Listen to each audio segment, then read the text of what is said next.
My name is Ann Harris Jacobs. The Jacobs was added in 1991 when I got married here. I've been at Xavier since 1985. So my name is Maya Garrett. I'm a member of St. Charles Borromeo Resurrection All Saints Parish, and I've been a member my entire life, so that's 23 years. My name is Bernadette Sheridan, and I'm an adopted parishioner of St. Francis de Sales, and I've been attending 3 years. I identify as African American. Black American with Caribbean roots. African American woman, Caribbean descent. I've been Catholic since I was baptized as a baby. I was altar server, praise dancer. I've been in Catholic school up until college. I'm a Catholic from birth, baptized at St. Mark's Church in Harlem. I went to St. Joseph of the Holy Family Church and grammar school from first grade till 8th, and then Cathedral High School. Cradle Catholic, baptized. I went to Catholic schools from first grade until I graduated in high school in 1956. By the time I got to high school,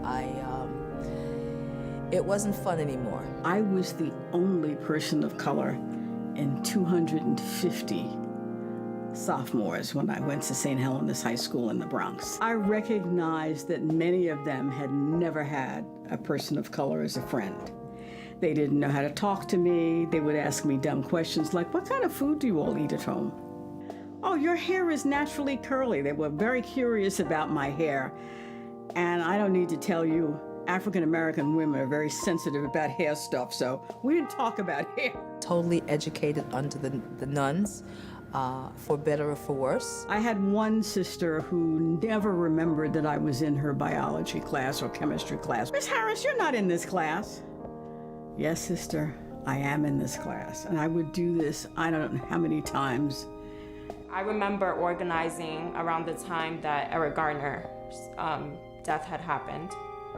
Organizing in my high school a program about race, an open conversation. And I went to a predominantly white high school. There were no white people there, none, except the nuns, who I didn't even have a personal relationship with. Most of my really close friends are from elementary school, partly because we went to all white high schools. I went to also St. Charles School, so going to that school, I think we learned every single voice of every single verse of Lift Every Voice and Sing. I just remember Black History Month particularly being a really big occasion. We learned about Benjamin Banneker, and then I went to high school and people never heard of Benjamin Banneker, and I was shocked. Like, you guys didn't learn this in school? Like, you didn't talk about any Black people? It's a challenge to be Catholic and a minority. Many of my friends are Baptist and other denominations, and they invite me to their church, and I'll go.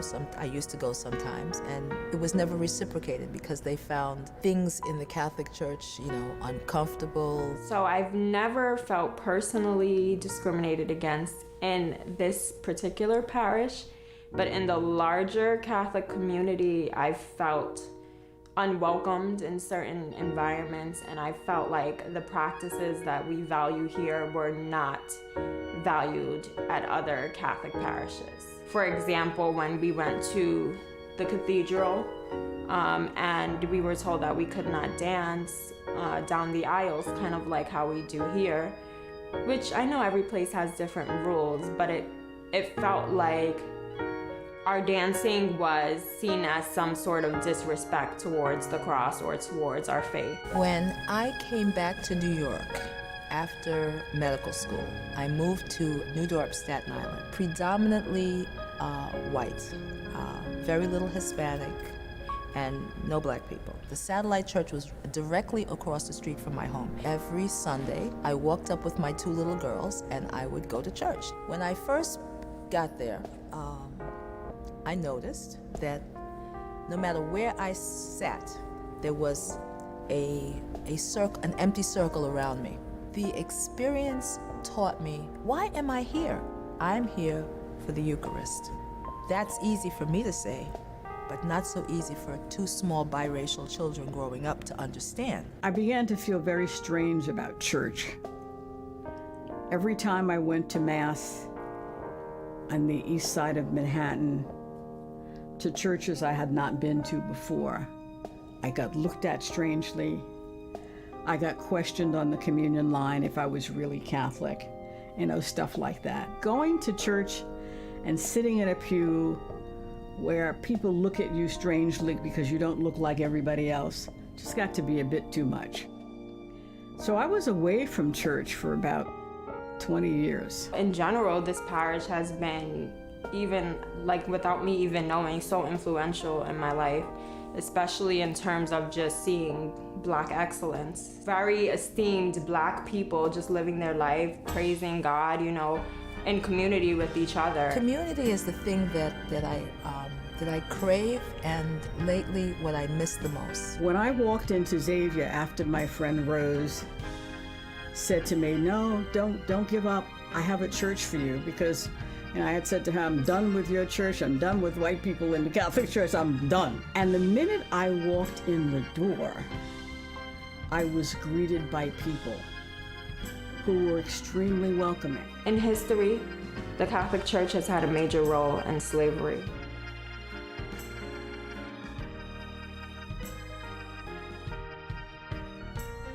And it's something that is not talked about. It's something that I never heard growing up, and I went out into the world kind of feeling like I belong to this thing, but this thing has been lying to me, The Jesus that we talk about so much and we pray about so much was a radical man. He had dinner with prostitutes and tax collectors and other unsavory people. He spoke to Samaritans. He did all sorts of things that translated into this present day life and circumstance. Church needs to be more vocal about the Black Lives Matter movement, not just the Pope, or not just Black priests, or not just priests of color. I don't think any institution in this country is exempt from racist attitudes, behaviors. It's part of the foundation of the country, and it's never been addressed. 2020 has this explosion of conversation around race and racism and church. De los indios que estaban aquí antes de Cristóbal Colón, somos todos inmigrantes. Es una vergüenza, es una desgracia. Las palabras del Papa que no hacen caso la mayoría de católicas. Our universal attitude should be one of hospitality, regardless of who walks through the door. But we all know in this country it's not, and that includes the Catholic Church, and a lot of people don't want to hear that. If that's our true goal, is to bring people to God, then we need everyone, and Black people are part of the world. The people of God have a lot of work to do. Find ways to connect with the community, find ways to help out, talk to people who have been in the movement. Faith, hope, and charity are not just words. I would like to think that when we leave those doors, that we put our faith in action. I decided when I came back to the Catholic Church, I was going to be a thorn in the side. And it's not simply for Black Catholics. Reaching out to people that don't look like us, don't talk like us, don't sing like us, don't love like us. Anybody who walks in the door who feels, I would like to make this my home, we should make them feel welcome. I refuse to give up on the fact that there's got to be hope. Punto final.